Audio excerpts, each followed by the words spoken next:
Perfecto, compañeros. Entonces vamos a dar inicio ya a las primeras fases de cómo armar nuestro proyecto.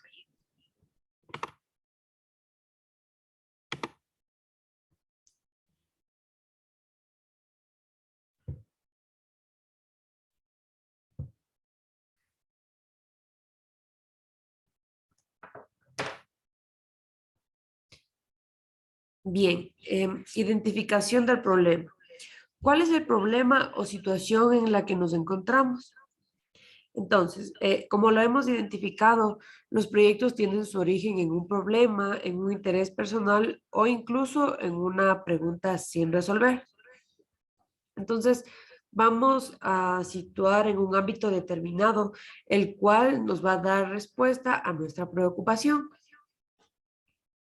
Es así que nuestro interés está, si nuestro interés estará en las artes y más específico en la formación, nuestro objeto será desarrollar talleres de formación en teatro o cualquier otro ámbito de las artes.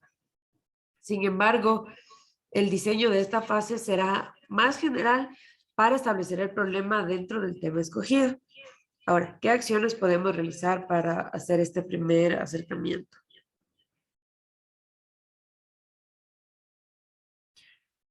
Tenemos lo que es la revisión bibliográfica.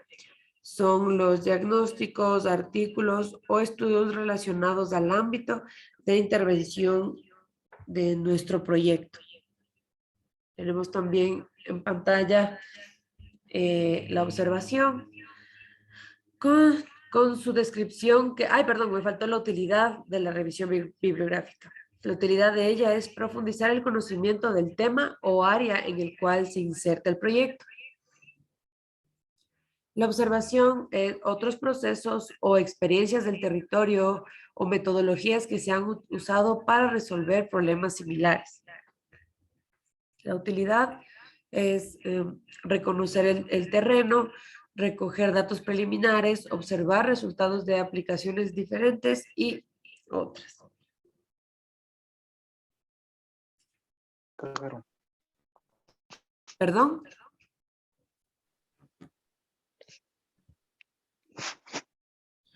Cristian. Sigamos entonces. Los grupos de trabajo. Depende del tiempo, se puede abordar la problemática a través de reuniones semanales y concretar la propuesta. Esta nos va a servir para perfilar el proyecto, profundizar el análisis de la problemática o definir objetivos estratégicos. Tenemos la socialización focalizada. Consiste en almacenar sugerencias, aportes o impresiones de nuestros colaboradores directos con respecto al proyecto. Esto nos va a permitir recoger opiniones generadas de la idea inicial.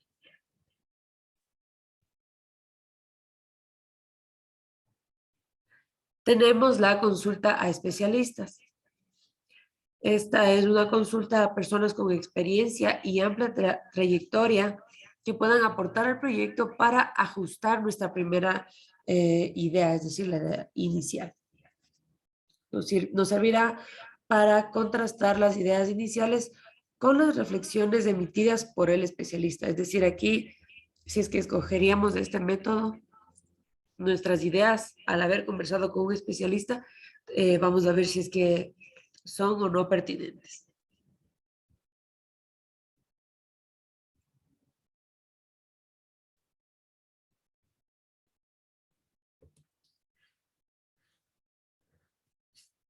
Entonces, para las personas que estamos iniciando en este proceso de formulación de proyectos, sería un buen ejercicio analizar esta matriz para así esclarecer los propósitos, las finalidades del proyecto y la forma que se llevará a cabo. Entonces, aquí tenemos una serie de preguntas a las cuales vamos a dar respuesta. Tenemos qué, es el qué se quiere realizar con el nombre del proyecto. El por qué igual responde a qué se quiere hacer, por qué se quiere hacer, viene a ser la fundamentación. El para qué se quiere hacer son los objetivos. ¿Cuánto se quiere hacer? Son las metas.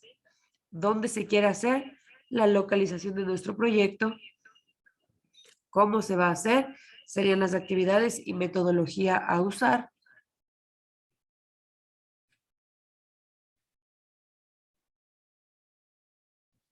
El cuándo se va a hacer representa al cronograma. ¿A quiénes está dirigido? Son los beneficiarios, quienes lo ejecutarán, los recursos humanos con los que contamos y con qué se va a financiar. Aquí entran los recursos materiales y financieros.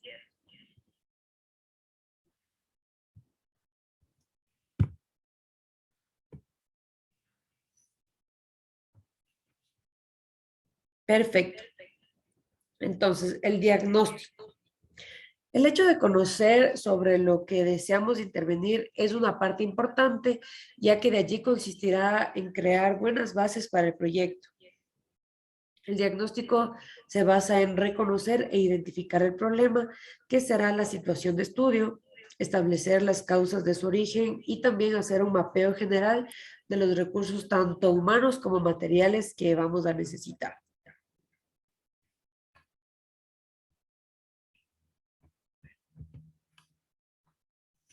Ajá. Entonces, será esta primera información la que nos ayudará a dimensionar el proyecto y para ello pongo a consideración algunos ámbitos.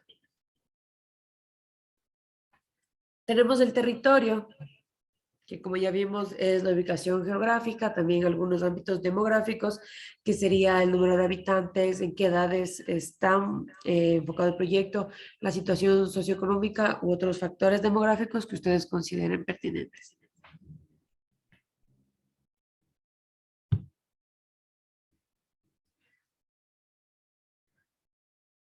Tenemos también la problemática social, que son los problemas que afectan al territorio, causas que originan los problemas y a quienes afectan, y la relevancia que posee la comunidad.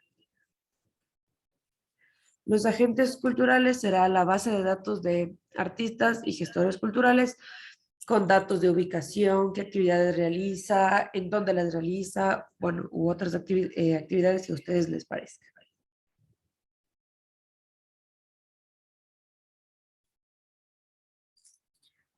Denme un segundo.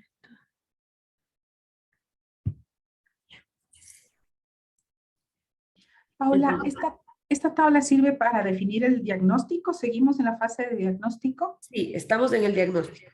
Ya.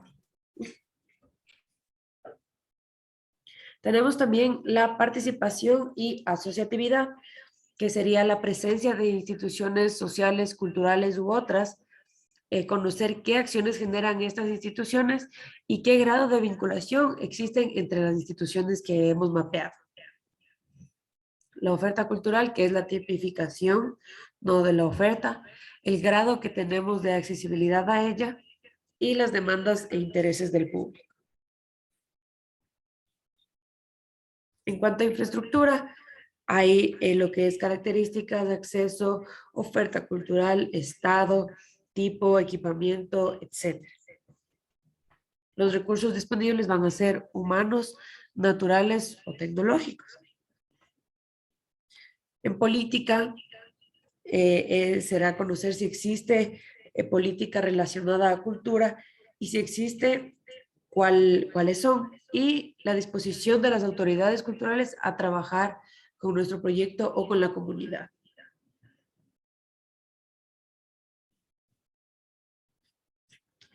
Y tenemos por último las oportunidades, que serán los proyectos elaborados por otros gestores, la voluntad e interés de la comunidad y los recursos económicos.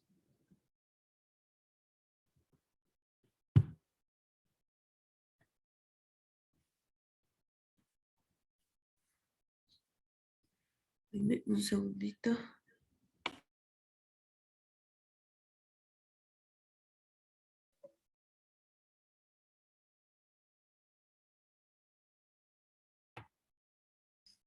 Ajá.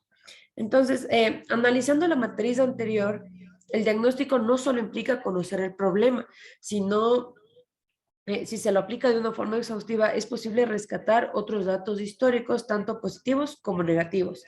Y de esta forma contar con todas las herramientas para hacer frente a esta necesidad.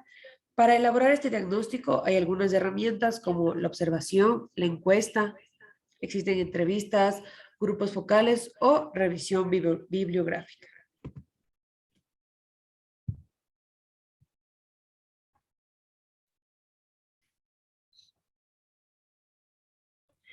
Ahora, en cuanto al diagnóstico participativo, este representa un desafío, pero a la vez una necesidad, ya que el realizar un diagnóstico participativo en el territorio significa tener una mayor representación de lo que se pretende intervenir.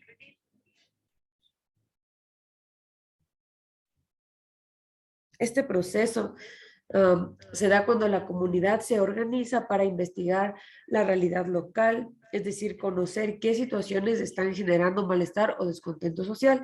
Es así que, a diferencia de este diagnóstico tradicional, este se construye de forma colectiva a partir de la integración y articulación de los actores culturales, los cuales tomarán decisiones dentro del proceso. Si se lo ve desde un punto de vista organizacional, este sería un proceso de reflexión en donde la organización desde adentro identifica las principales complicaciones, pero a su vez analiza los recursos para manejarlos de forma acertada.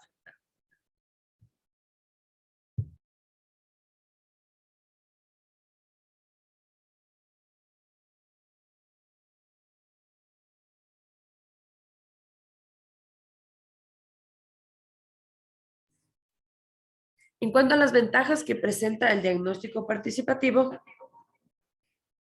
Eh, una de ellas es conocer de manera colaborativa la realidad y causas que dan origen a los problemas y de esta forma proporcionar mejores planteamientos para su jerarquización.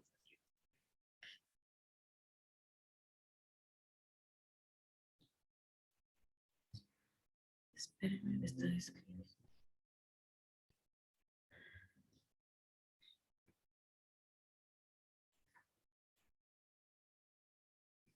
Ya, otra ventaja será que contribuye al empoderamiento de la comunidad a que indaguen posibles soluciones en beneficio propio.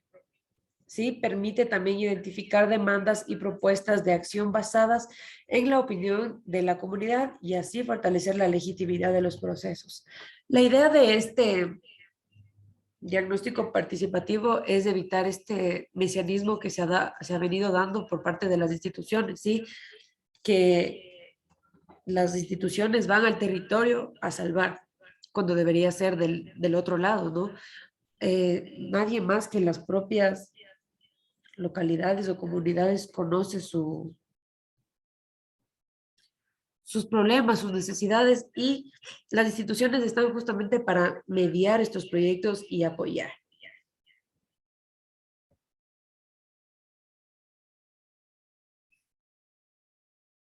Asimismo, tenemos que tiene un carácter integral por el hecho de incorporar a los agentes del propio territorio, es decir, la problemática se abarcará desde la mirada de los habitantes.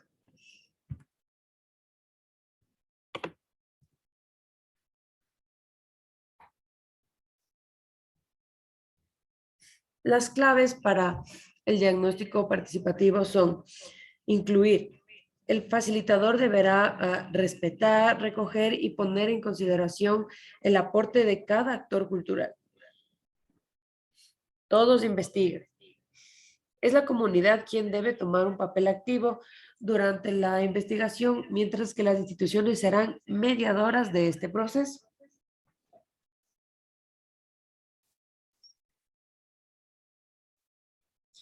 Está también el análisis colectivo, que es si la recolección de información fue colectiva, el resultado también debe analizarse en equipo. Se decide en grupo. Esto se hará durante una asamblea o a través de sus representantes para poder aprobar las aplicaciones, las intervenciones, podríamos decir.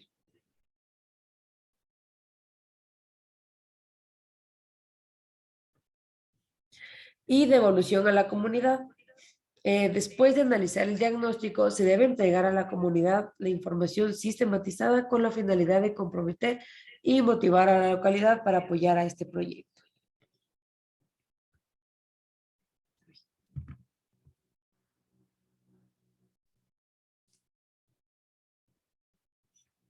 Del diagnóstico saldrán las ideas principales, las cuales se someterán a una jerarquización de acuerdo con su nivel. Sí, tenemos primero la urgencia del problema, la relevancia social del problema, personas a quienes afecta, nivel de incidencia en otros problemas, recursos disponibles para resolver el problema y el grado de acuerdo entre la población.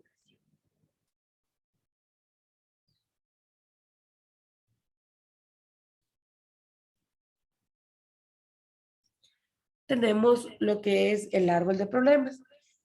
Esta es una herramienta muy útil a la hora del levantamiento de información, ya que el desarrollo de este árbol resulta lúdico, digámoslo, y ameno para los participantes.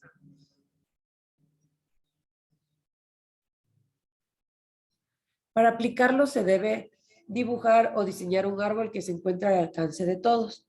En el tronco estará la localización del problema por su relevancia y efectos que provoca. Luego se puede ubicar las causas en la raíz y los efectos del problema central en las ramas. ¿Sí?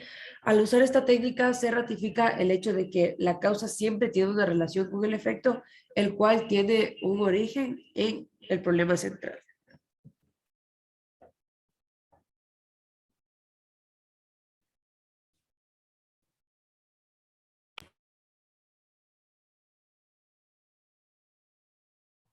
Entonces, vamos a analizar este árbol de problemas. Por favor, si me ayuda José Vera. Cuénteme, así bien. Por favor, ayúdame identificando, bueno, aquí ya está donde están los efectos del problema central y las causas. Vamos a leer desde las causas. Ya. Desconocimiento de los deberes y los derechos, control escaso de las actividades locales, bajo nivel de exigencia del ciudadano, falta de claridad en el marco legal, voluntad política escasa por parte de las autoridades y nivel bajo de asociatividad, creo. Creo que el árbol está graficado y las causas están abajo, donde están las raíces. El problema central está en la parte café y los efectos de arriba, Paula. Sí, justamente a eso iba. Con lo que nos ayudó José, él empezó por los defectos. Pero bueno, siempre vamos a tener el problema central, las causas están abajo, en las raíces, en las raíces, perdón. ¿Sí? De ella podemos, de todas estas causas, podemos analizar el porqué de nuestro problema central y cuáles han sido los efectos. ¿Sí? Cada una de ellas tiene, de las causas, tiene relación con el efecto, porque es lo que ha causado, por decirlo.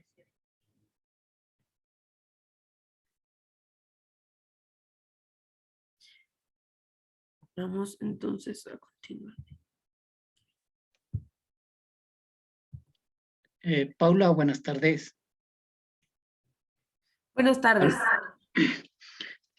Bueno, compañeros, compañeras, buenas tardes.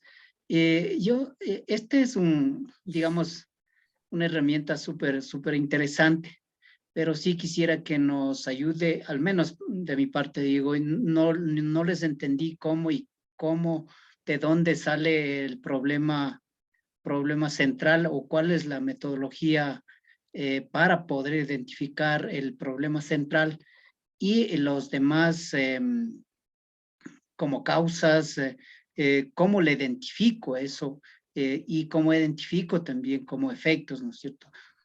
Eso quisiera que al menos nos indiques así rápido. Claro, a ver, como ya lo habíamos mencionado, todo lo que va a estar en nuestro árbol de problemas viene a través del diagnóstico. ¿Sí?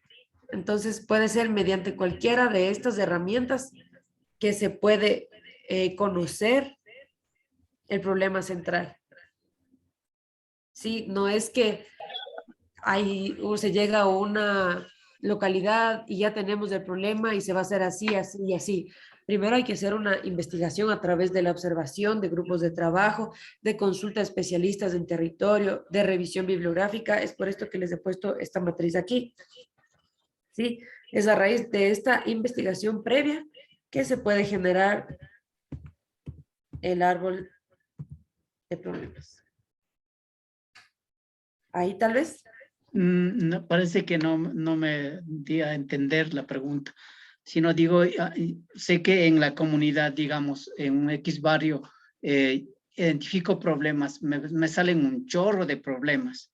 Entonces, si bien es cierto, ya me indica cómo dar prioridad, ¿no es cierto? No sé si es en la prioridad ya me identifica el problema central o no es así. Bueno, siempre habrán varios ámbitos en los cuales se necesite una intervención. Sin embargo, para nosotros poder plantear un proyecto hay que decidirnos por uno. Sí, si a usted le parece prioridad, digamos, la participación ciudadana, a otra persona le puede parecer prioridad, qué sé yo, los talleres de formación en artes. Y de ahí sacarán sus causas y efectos, pero es de acuerdo, como lo habíamos hablado, a un interés personal, a un problema o a una necesidad local, pero es uno. Diego. Sí, muchas gracias, Paula. Yo tengo una pregunta, o sea, por ejemplo, antes de ver, por ejemplo, el problema, o sea, mejor dicho, el tema del proyecto, o sea, sería necesario como que identificar esos problemas, ¿no? O sea, las diferentes causas, no sé, para identificar como que qué puede ser el tema del proyecto, ¿no? Porque, por ejemplo, yo tengo una idea de algunas, o sea, bueno, tengo algunas ideas, la verdad, pero, o sea, creo que eso está en función a la necesidad de la comunidad en sí, ¿no es cierto? O sea, no sería, por más buena que sea mi idea, creo que sí debe como que responder a esa necesidad, ¿no es cierto? Justamente hablábamos del, aquí yo creo que se puede empatar con esto de la consulta a especialistas. Si tú tienes una necesidad y a través de la consulta a autoridades o personas que sean reconocidas en la comunidad, tu proyecto es viable, se lo puede ejecutar. Ahora, si es que, por ejemplo, una persona tiene una idea y quiere implantarla en el territorio así por así, no va a ser tan bienvenida esa idea porque no ha sido socializada o discutida. Por eso hablábamos del diagnóstico participativo. Antes de poner nombre al proyecto, de hacer cualquier árbol de problema, se necesita hacer la investigación previa, como vimos, la planificación, hace algunas clases y ahora estos diagnósticos. Listo, muchas gracias, Pablo. ¿Ya? Aló, buenas tardes. Un abrazo rompe costillas a toda la comunidad cultural. ¿Sí me escuchan? Sí, Hugo, sí le escucho. Ya. Por favor, a nombre de la comunidad de Rumiñahui, el único cantón que no tiene Casa de la Cultura en territorio, en físico, lo hablamos así, ¿ya?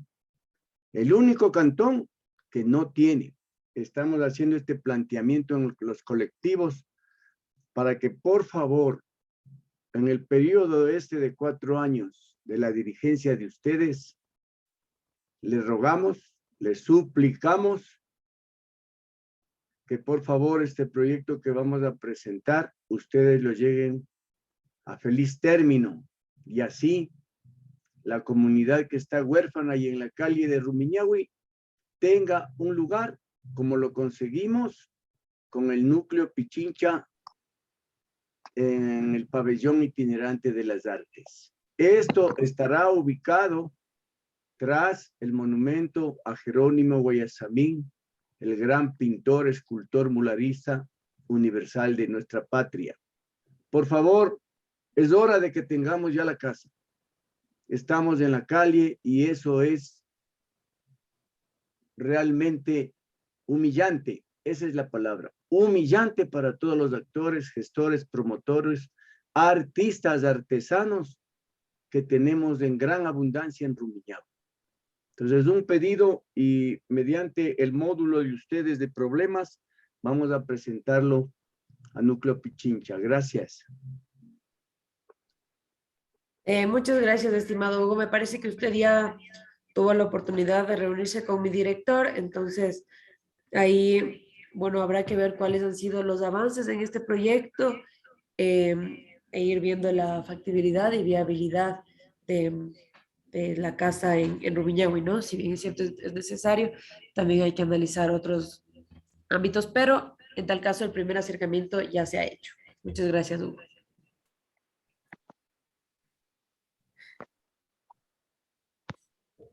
Seguimos entonces, o alguien más tiene levantada la mano.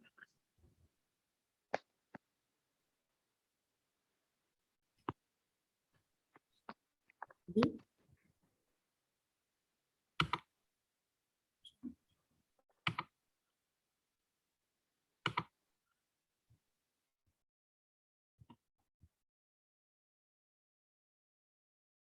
Ya, entonces, es así que las causas se van agrupando de acuerdo a su importancia y según su grado de vinculación con el problema central y asimismo con el papel de cada actor cultural. Hablando de los efectos, hay que distinguir los que son de carácter inmediato o futuro con aquellos de carácter potencial, o sea, aquellos que se presenten sin que una acción intervenga en ellos.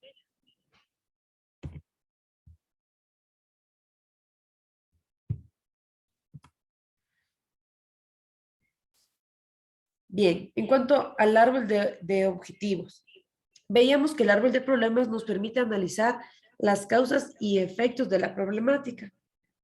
¿Sí? El árbol de objetivos será la herramienta que nos ayudará a identificar las soluciones posibles para estos problemas planteados. Para esto vamos a usar el mismo esquema, pero transformando el problema central a objetivo general. Las causas serán reemplazadas por los objetivos específicos y en los efectos, es decir, en las ramas, irán los logros. Como se puede observar, este gráfico, se transforma a positivo. Sin embargo, es imprescindible analizar las alternativas que se han propuesto y a su vez establecer la viabilidad y factibilidad tanto técnica como financiera para el buen desarrollo del proyecto.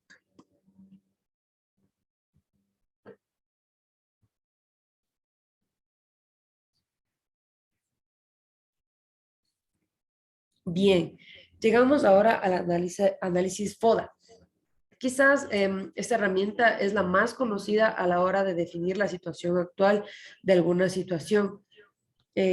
Corresponde a una matriz para analizar las fortalezas, oportunidades, debilidades y amenazas relacionadas con una situación en particular. Este instrumento permite organizar la elaboración del proyecto de una forma en que la toma de decisiones resulte favorable.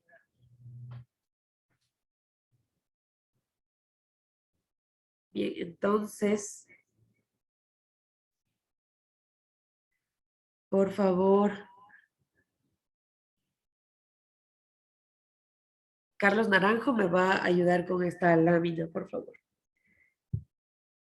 A ver, FODA, fortalezas, capacidades y aspectos positivos de la situación las cuales se deben potenciar,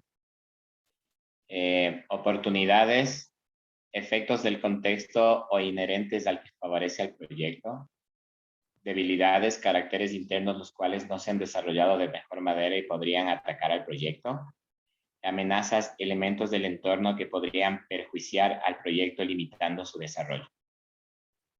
Perfecto, muchísimas gracias. Como en la mayoría de las técnicas colaborativas, es preciso que todo el equipo comprenda la actividad. Entonces, en esta aplicación veremos cómo analizar los elementos internos que serán las fortalezas y las oportunidades y los negativos que serán las debilidades y amenazas representando los elementos externos.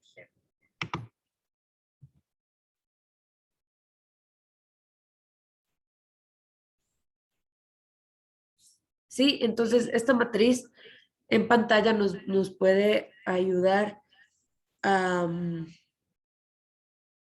¿cómo se podría decir? A unir nuestras fortalezas con las oportunidades. Sí, estos son los ámbitos positivos de nuestro proyecto o de la organización. Sí, mientras que abajo tenemos las debilidades y amenazas que representan los ámbitos negativos y a su vez externos. Sí, para tener una buena combinación de estos, hay varias combinaciones de FODA, ¿no? Pero esta vez yo presento esta alternativa que, bueno, pueden unirse las fortalezas con las oportunidades, se complementan y una vez que esta matriz haya sido elaborada, se iniciará con la definición de acciones que se ejecutarán en cada una de las actividades planificadas, para así consolidar las fortalezas, aprovechar al máximo las oportunidades, superar en gran medida las debilidades y contener al máximo las amenazas.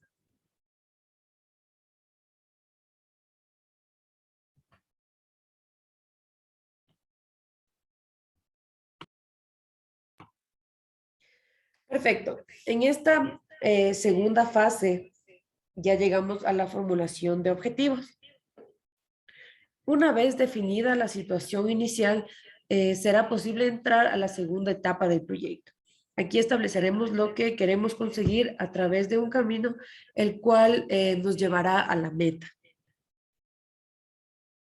Es importante aclarar que en esta fase ya no solo entran los esfuerzos y motivaciones comunes, sino que algunos factores como el marco institucional en el que el proyecto se va a insertar, los recursos reales con los que contamos, las capacidades propias, las variables políticas, las infraestructuras, incluso la contraparte de con quién nos relacionamos, ya que todo esto representa elementos importantes para evitar en lo posible la improvisación. Recuerden que para todo esto estamos planificando.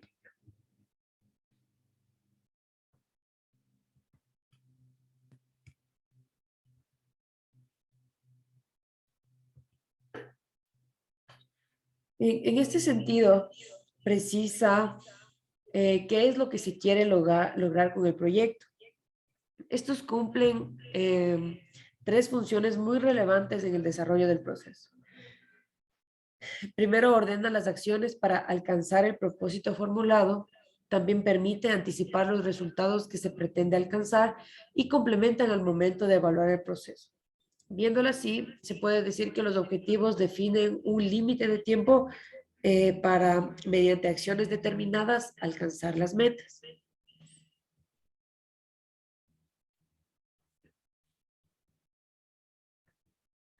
Tenemos ya lo que es el objetivo general, que será el logro principal que se aspira a conseguir a través de nuestro proyecto, a través de nuestra intervención.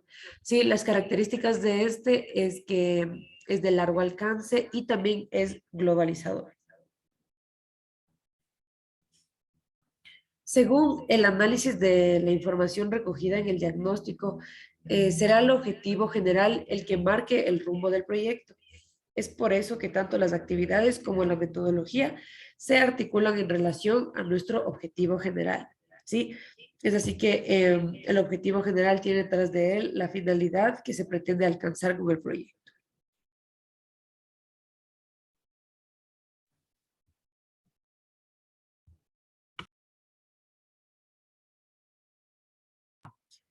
Como un ejemplo tenemos fortalecer las prácticas y procesos de gestión cultural comunitaria y su incidencia en la política pública.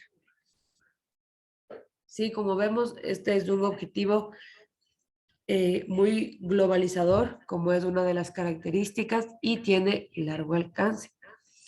Este va a ser el logro principal con el que nuestro proyecto va a alcanzar. Depende de cómo planteemos nuestro objetivo, es el logro que va a tener el proyecto.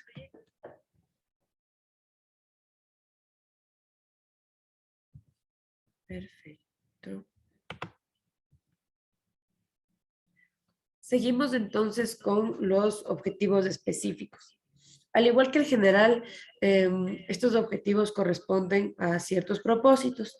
Sin embargo, estos son de carácter más concreto, los cuales permiten identificar ciertos cambios esperados en el objeto de intervención.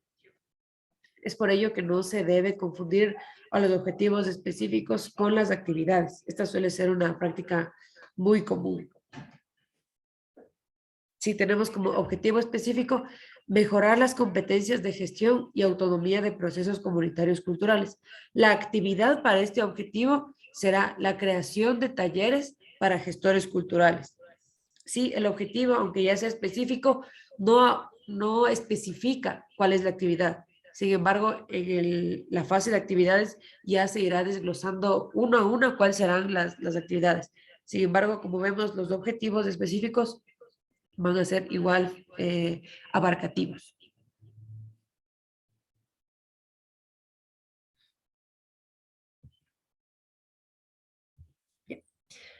Para la elaboración, de los objetivos se usará verbos que caractericen la acción realizar. Este verbo debe estar al inicio de la oración y lo que sigue debe ser capaz de explicarse por sí mismo, dejando claro lo que se quiere hacer de una forma coherente, digamos.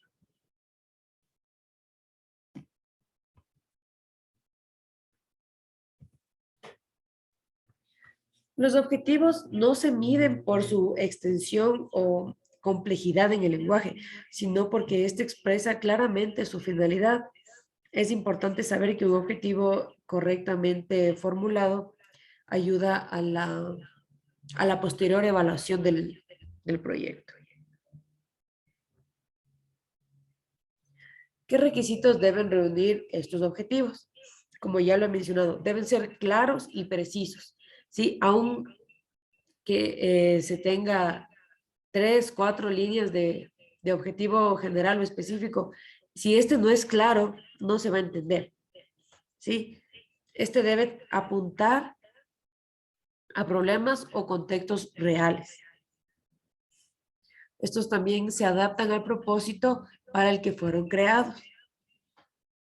Guardan concordancia directa con los recursos y estos deben ser secuenciales, es decir, cumplir unos tiempos determinados. Aquí, bueno, les dejo esta matriz que es de verbos que se puede usar al momento de plantear los objetivos tanto general como específicos. Sí, vamos a darles 2 minutitos para que revisen la tabla, a ver si es que alguno se encaja con su proyecto, a ver si es que si algo en pantalla les hace replantearse sus objetivos. 2 minutitos.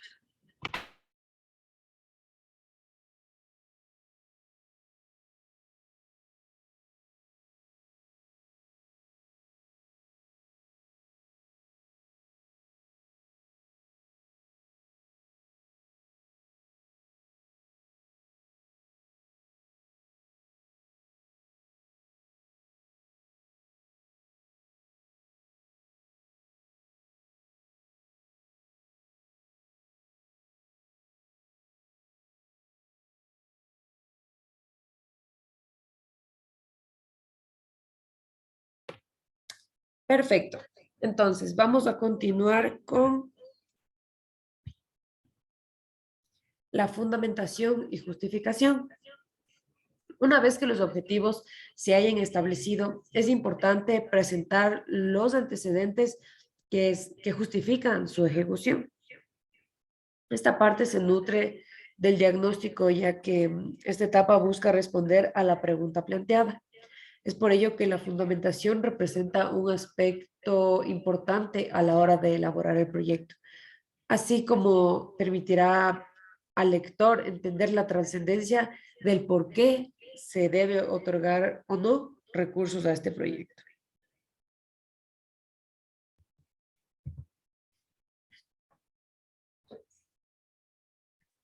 Un error común en esta parte es redactar la fundamentación con ejemplos superficiales, es decir, no dejar explícito las razones de nuestra intervención.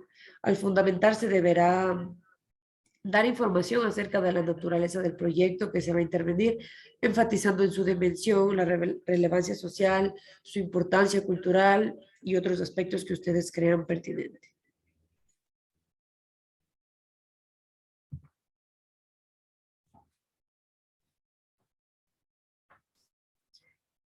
Bueno, en sí, la fundamentación debe identificar el problema, caracterizar el territorio donde se ubica el proyecto, establecer los niveles de importancia o urgencia que presenta el proyecto, ¿sí? Plantear los posibles efectos de la intervención y establecer las alternativas para solucionar el problema. Creo que con esta parte también se responde lo que me decían, que cómo se debe plantear este problema central. Puede ser a través de su importancia o la urgencia, ¿sí? De aplicarlo o intervenirlo.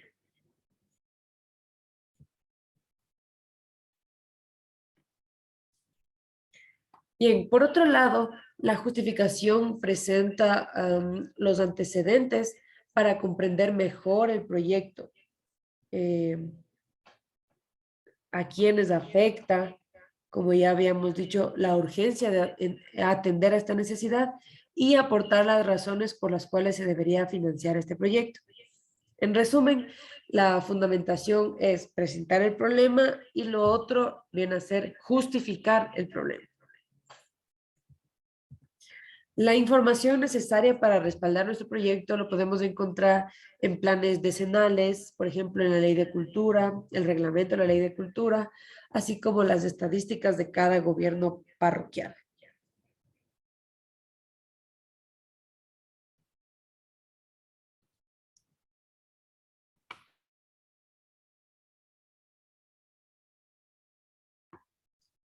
Perfecto. Entonces, hemos visto esta primera y segunda fase de cómo plantear los proyectos, ¿sí? ¿Quién me recuerda cuál era la primera fase?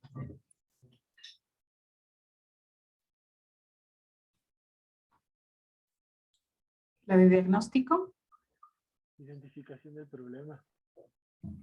Precisamente, el diagnóstico corresponde a la primera fase del proyecto. La segunda fase, ¿cuáles son los temas que hemos visto? La identificación del problema, todo el tema de los antecedentes justificativos, planteamiento de los objetivos. Perfecto. Entonces, primera fase es el diagnóstico. La segunda fase ya están los objetivos, ¿sí? Tanto general como específico, y la fundamentación y justificación. Entonces, la otra clase vamos a terminar con lo que faltó ahorita, que es la descripción del proyecto, pero ahora quisiera que, bueno, que hagamos esta retroalimentación de esta clase, porque quiero que quede bastante claro, tanto para la prueba como para su conocimiento. Entonces, ¿qué han visto ustedes de estas nuevas herramientas que podrían modificar o adaptarse a sus proyectos?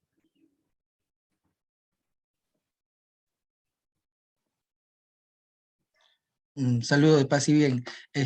Yo quisiera en la técnica del FOA, por ejemplo, con la comunidad a la que yo estoy trabajando, es una comunidad bastante pequeña.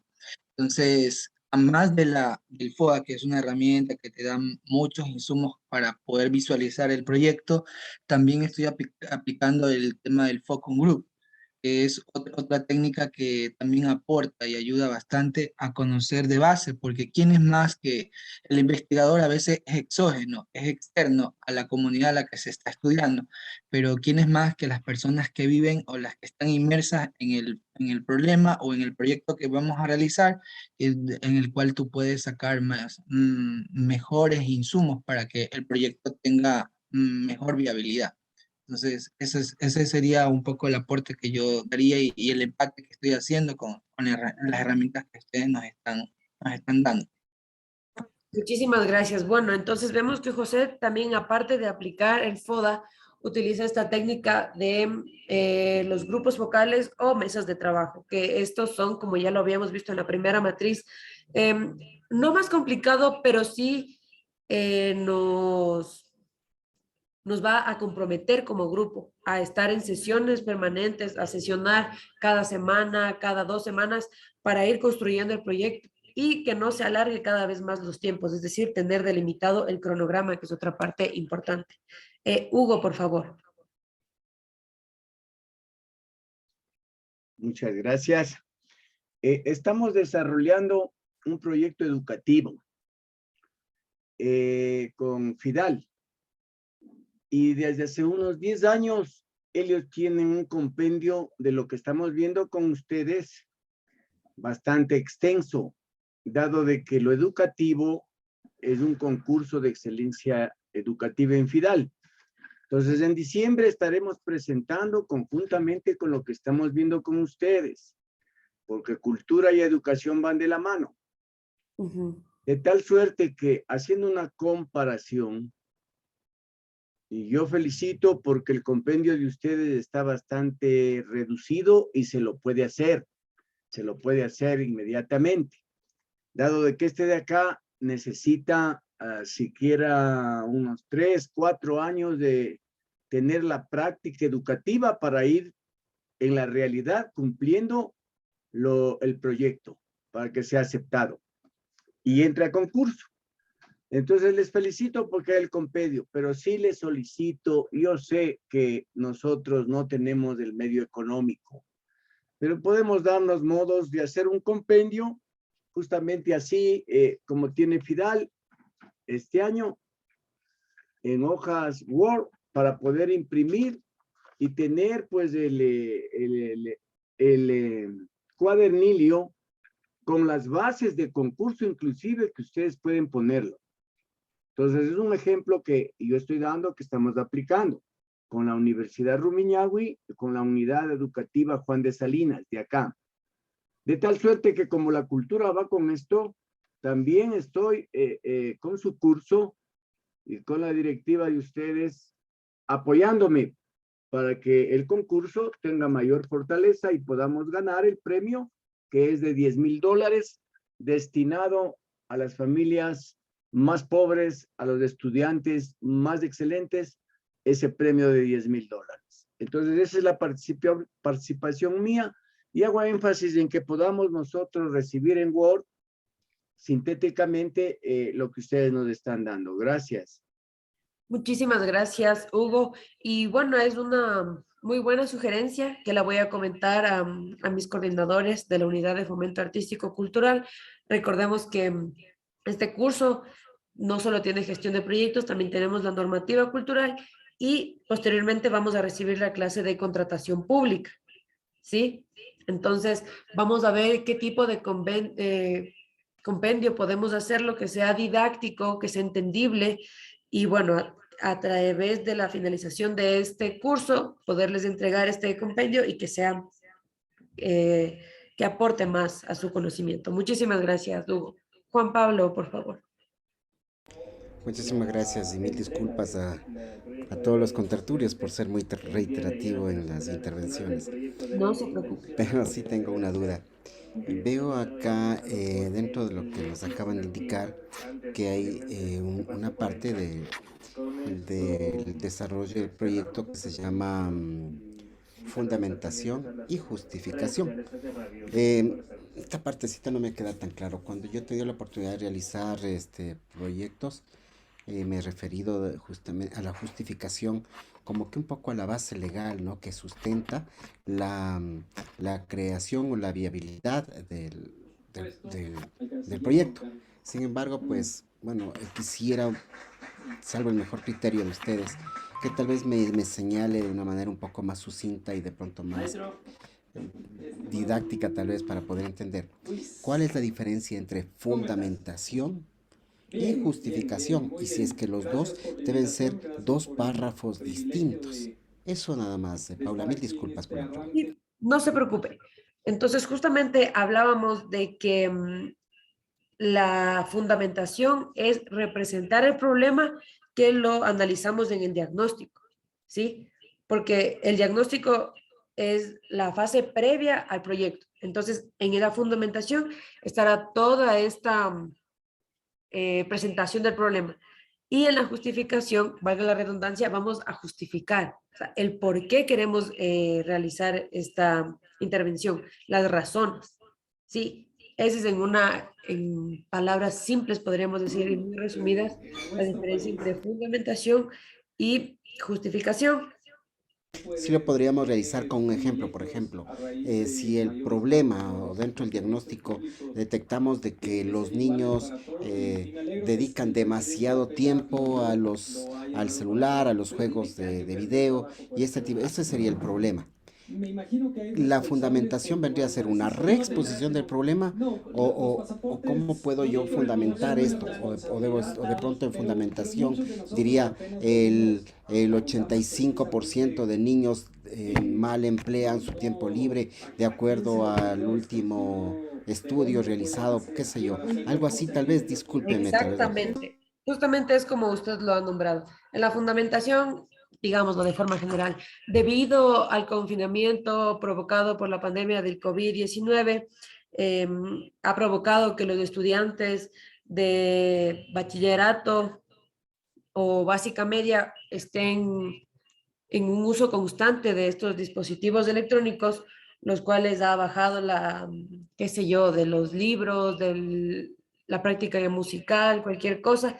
Esa es la fundamentación, como usted mismo lo nombró. Y en la justificación, entonces, en virtud de esta problemática, se va a plantear cursos online didácticos de percusión corporal, explicar las razones de cómo atacar a este problema, el cual usted lo está fundamentando. Muchísimas gracias, me queda claro. Perfecto, muchas gracias, Juan Pablo. Entonces, bueno, vamos a terminar el día de hoy aquí. Néstor. Sí, Paula, solo quería también, un poco para estar más seguro, en la justificación también se puede, digamos, visualizar el problema que está suscitando, ¿no es cierto? Digamos, como ejemplo del compañero, que el 80% del tiempo de los niños es consumido por estas herramientas, digamos, tecnológicas. No sé si eso también se puede argumentar en la justificación. Luego también el tema digamos, no sé si el marco jurídico ahí para que se pueda justificar claramente. Claro, hablábamos del marco institucional en el cual se inserta nuestro proyecto. Entonces, ahí puede entrar lo jurídico, el por qué estamos haciendo y con tales artículos que nos respaldan, con tal ordenanza o tal decreto ejecutivo o alguna, ¿cómo se llama? Artículo que encontremos que nos pueda respaldar. ¿Alguien más? Diego. Sí, tengo una pregunta, o sea, a ver. O sea, por ejemplo, cuando yo quiero hacer la parte del diagnóstico, ¿no es cierto? O sea, tengo que realizar previo una investigación y, por ejemplo, o sea, yo podría hacerlo usando la herramienta de encuestas, por ejemplo. Podría, o sea, más o menos sondear en la comunidad y ver qué tan factible es el proyecto en sí. Y de ahí sí poder aplicarlo. O sea, sí, podría ser. Claro, justamente observábamos en la matriz cómo se puede acceder a esta primera información, digamos. Lo puede ser con encuestas, entrevistas, observación y también la revisión bibliográfica. En las encuestas yo sugiero que se lo haga no de forma virtual, ¿sí? Porque en las comunidades no muchas personas están aledañas a este ámbito online, digamos, ¿sí? Entonces, como gestor cultural, como una persona que converge cultura en el territorio, sería bueno acercarse a estas personas y hacer una encuesta manual, ¿sí? No Mm. vía online, porque ahí tal vez no se va a poder caracterizar de buena forma lo que nosotros queramos expresar luego. Entonces, esa sería mi sugerencia. Gracias. De nada, chicos. Entonces, bueno, vamos a terminar hoy y espero haya sido de su agrado la clase. Recuerden que también tenemos el refuerzo en YouTube y la próxima clase vamos a ver lo que es la tercera y cuarta fase de aplicación de nuestro proyecto. Sí, Gracias, Paolita, por lo de... Muchas gracias, Paula. Cierto, ¿cómo se queda para la próxima semana? ¿Va a haber clase? Sí, quedamos Feriado. el lunes. Quedamos el lunes, no hay feriado para nadie. Dale. Nos vemos ahí, cada uno en fiestas de Ambato, Guaranda, lo que sea. Nos encontramos a las... Ok. Dale. Perfecto, compañeros. Entonces, una buena noche. Muchísimas gracias por la atención y cuídense mucho. Nos veremos el día lunes. Gracias. Hasta luego. Hasta luego con todos, todas. Nos vemos el lunes. Muchas gracias, buenas noches.